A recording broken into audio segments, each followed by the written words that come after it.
Hello दोस्तों, आज हम लोग इस लेक्चर में पार्ट 11 करेंगे जिसमें है एकल झिर्री के कारण प्रकाश का विवर्तन।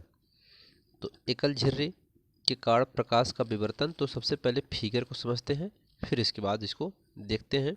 तो फिगर में यहाँ पर यम और यन, जो आपको यम और यन यहाँ दिखाया गया है, ये यम और यन ये स्लिट यानी एकल झिर्री है। इसके सामने ए बी इसके सामने ए बी प्रकाश तरंगाग्र लिया गया है। यह तरंगाग्र यम एन पर आपतित होगा। हाइगेंस सिद्धांत में बताया गया था कि तरंगाग्र पर जो कण उपस्थित होते हैं वे सभी कण नए तरंग स्रोत का कार्य करते हैं। तो एकल झिर्री यमयन के आगे एक लेंस यल रखा गया है और इसके सामने एक पर्दा PO लिया गया है। यम यन द्वितीयक तरंगिकाओं का उत्सर्जक होता है। इसमें जो तरंगें आगे निकलती हैं लेंस से पर्दा O पर फोकस हो जाती हैं। O पर आने वाली किरणें तरंगाग्र यानी किरणें मिस तरंगाग्र समान कला में होती हैं। इसलिए केंद्रीय बिंदु O पर दीप्त बैंड बनाती हैं। इस पर जो मुख्य उभयनिष्ठ है इस पर क्या बनाती हैं? दीप्त बैंड बनाती हैं, जिसे मुख्य उभयनिष्ठ कहते हैं या केंद्रीय उच्चिष्ट भी कहते हैं इसको। इसके बाद दूसरा बिंदु P है, इस पर ये पर्दे पर लिया गया है। P पर बनने वाला विवर्तन प्रतिरूप होगा। वह आने वाली तरंगिकाओं के बीच में पथांतर पर निर्भर करता है कि पथांतर की जो किरणें जाती हैं उनके पथों का अंतर ही पथांतर कहलाता है। तो इसमें आगे देखते हैं। माना किसी एक वर्णी प्रकाश का एक समतल तरंगाग्र AB, इस समतल तरंगाग्र है AB किसी एकल झिर्री पर आपतित हो रहा है। इस एकल झिर्री पर आपतित हो रहा है। माना इस प्रकाश की तरंगदैर्ध्य लैम्डा है। झिर्री यमयन पर उपस्थित समस्त बिंदु नए स्रोत का कार्य करते हैं जहां से द्वितीयक तरंगिकाओं का उत्सर्जन होता है। जब ये द्वितीयक तरंगिकाएं सभी दिशाओं में आगे बढ़ती हैं, जो तरंगिकाएं विचलित नहीं होती हैं वे लेंस यल द्वारा बिंदु O पर फोकस हो जाती हैं। तब इस बिंदु O पर क्या करती हैं? फोकस हो जाती हैं। क्योंकि ये सभी तरंगिकाएं एक ही कला में है, अतः एक केंद्रीय बिंदु O पर दीप्त बैंड बनाती हैं, जिसे मुख्य उच्चिष्ठ कहते हैं। ठीक है, तो इस प्रकार से यहाँ पर दीप्त बैंड यहाँ बनता है, जिसे हम मुख्य उभयनिष्ठ या उच्चिष्ठ बोलते हैं। केंद्रीय उच्चिष्ठ भी इसको बोलते हैं। यदि पर्दे पर कोई अन्य बिंदु P लिया जाए, तो यहाँ पर एक बिंदु P लिया गया है, तो उस बिंदु पर बनने वाला विवर्तन प्रतिरूप तरंगिकाओं के बीच के पथांतर पर निर्भर करता है। इनके पथांतर पर यानी जो किरणें जाती हैं उनके पथ के अंतर पर पथांतर पर निर्भर करता है। तरंगिकाओं विवर्तन प्रतिरूप की तरंगिकाओं के बीच का पथांतर निर्भर करता है। यदि एकल झिर्री की चौड़ाई E, यहाँ पर एकल झिर्री की चौड़ाई मान लेते हैं स्मॉल e है, तथा विवर्तन कोण थीटा हो, तो बिंदु P पर पहुंचने वाली तरंगिकाओं के बीच का पथांतर E साइन थीटा होगा। तब वहां पर क्या होता है? E साइन थीटा होता है।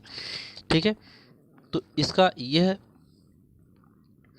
यहाँ पर इस प्रकार से इसको हम समझ सकते हैं।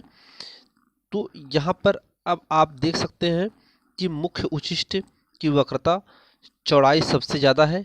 यहाँ पर जो मुख्य उच्चिष्ठ या केंद्रीय उच्चिष्ठ है वो सबसे ज़्यादा यहाँ पर इस ग्राफ में आप देख सकते हैं कि धीरे धीरे यहाँ पर सबसे उच्चिष्ठ की तरफ है, अधिक होती है। इसके अलावा केंद्रीय उच्चिष्ठ में दोनों ओर सम्मित रूप से यानी बारी बारी निम्निष्ठ द्वितीयक उच्चिष्ठ प्राप्त होते हैं। तो ये बारी बारी से ऊपर नीचे होते रहते हैं। द्वितीयक उच्चिष्ठ, प्रथम और द्वितीयक, ऐसे निम्निष्ठ और उच्चिष्ठ, निम्निष्ठ उच्चिष्ठ, इस प्रकार से क्रम से प्राप्त होते रहते हैं। लेकिन ये जो बीच का है यह मुख्य उच्चिष्ठ या केंद्रीय उच्चिष्ठ कहते हैं। द्वितीयक उच्छिष्टों की जो तीव्रता में है उसे हम क्रम से बढ़ने या बढ़ने से घट जाती है। ठीक है, यानी जो द्वितीयक उच्छिष्ट प्राप्त होते हैं, द्वितीयक उच्छिष्टों की जो तीव्रता है वो क्रम बढ़ने से घट जाती है। तो क्रम बढ़ने से क्या होती है, घट जाती है। तो इस प्रकार से इसके मुख्य उच्छिष्ट हेतु ई साइन थीटा बराबर 0 होता है, क्योंकि मुख्य उच्छिष्ट का पथांतर शून्य होता है। जो मुख्य उच्छिष्ट होता है उसका पथों का अंतर क्या होता है, शून्य होता है, क्योंकि दोनों पथ वहां पर बराबर समय में पहुंच जाते हैं, इसलिए पथांतर उसका क्या होता है, शून्य होता है। पथांतर का मतलब पथ का अंतर ही पथांतर कहलाता है। ठीक है, इसलिए ई साइन थीटा क्या होता है, शून्य होता है।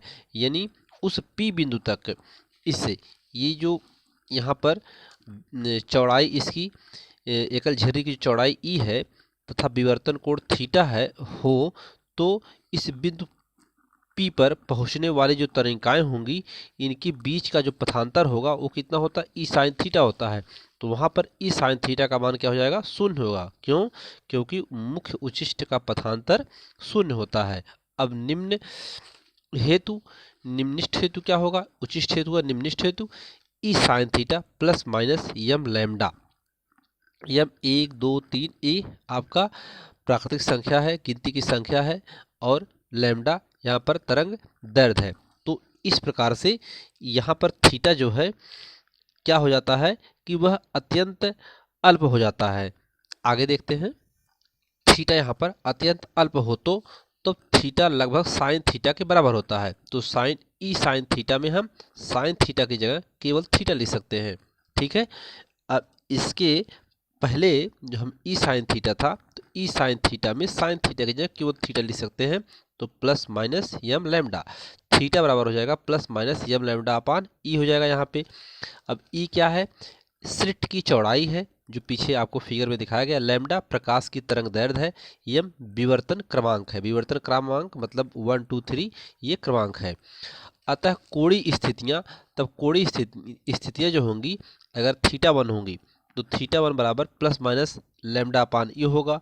अगर थीटा 2 यानी विवर्तन बदलता रहेगा, उसका क्रमांक बदलता रहेगा, तब वहां पर थीटा का मान अलग अलग होता चला जाएगा। तो थीटा अगर यम 1 है तो यहाँ पर लैम्डा अपान ई होगा, यम 2 है तो टू लैम्डा अपान ई होगा, और अगर लैम्डा 3 यम का मान 3 हो जाएगा अर्थात विवर्तन क्रमांक 3 हो जाएगा, तो यही आपका जो कोण है वह कितना हो जाएगा, 3 लैम्डा अपान ई हो जाएगा। इस प्रकार से यह बढ़ता रहेगा। ठीक है, ये इसकी कोणीय स्थितियां होती रहेंगी। द्वितीय द्वितीयक अर्थात गौड़ उच्छिष्ट हेतु क्या होगा, E sine theta plus minus 2 M plus 1 lambda by 2 सूत्र से, ये पीछे सूत्र का निगमन किया गया है, तो उस सूत्र से हम लोग यहाँ पर ये थीटा अत्यंत अल्प हो तो साइन थीटा लगभग थीटा के बराबर होगा। तो ई थीटा बराबर प्लस माइनस 2 यम प्लस 1 और लैम्डा बाई 2 होगा। तो थीटा बराबर यहाँ पर ई का इधर भाग हो जाएगा, तो 2 यम प्लस 1 यम अपान 2 ई। यम क्या है, 1 2 3 ऐसे ऐसे है। तो यहाँ पर आप देख सकते हैं कि अगर हम यम का मान 1 रखते हैं, तो यम का मान 1 रखेंगे तो क्या हो जाएगा, यहाँ पर ई का यहाँ पर आकर के गुणा हो गया, बटे में हो गया, तो 2 ई हो गया। और यम का मान अगर 1 रखेंगे तो यहाँ पर 2 आ जाएगा, 2 और 1 3 हो जाएगा, 3 लैम्डा बाई 2 ई हो जाएगा। और अगर यम का मान यहाँ पर 2 रखते हैं, 2 दूनी 4 1 5, 5 लैम्डा बाई 2 ई हो जाएगा। अगर ये यम का मान 3 रखते हैं, 3 दूनी 6 और 1 7, 7 लैम्डा बाई 2 ई हो जाएगा। तो इसी क्रम में बढ़ता रहेगा। तो थीटा 1 का मान ये, थीटा 2 का मान, थीटा 3 का मान, इस प्रकार से ये आगे बढ़ता रहेगा। ठीक है, तो यम का मतलब यहाँ पर 1 2 3 रखने से रहे तो कोणीय स्थितियाँ बदल जाएंगी। अगर हम यम का मान बदलते जाएंगे तो कोणीय स्थितियाँ हमेशा बदलती जाएंगी। ये सभी मान निम्निष्ठ के लिए हैं। ठीक है, तो इस लेक्चर में इतना ही। धन्यवाद।